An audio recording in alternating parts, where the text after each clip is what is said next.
ప్రభు నామమున అందరికీ శుభోదయం. ఈరోజు దేవుని వాగ్దానము ఏమనగా, కీర్తనలు గ్రంథము 27వ అధ్యాయము 1వ వచనము. యెహోవా నాకు వెలుగును రక్షణయునై ఉన్నాడు, నేను ఎవరికి భయపడుతును?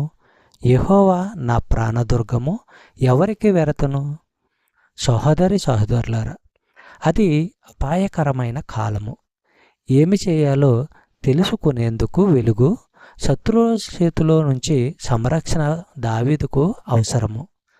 తన స్వంత ఆలోచనల్లో నుంచి తన కోసము తానే వెలుగును పుట్టించుకోగలనని గాని, తన బలములో తన మంచితనములోనే తన రక్షణ ఉన్నదని గాని దావీదు ఎన్నడూ కలలోనైనా ఊహించలేదు. మంచితనము అంతటికీ మూలాధారము దేవుడే అని అతనెప్పుడు గుర్తించి చెప్పాడు.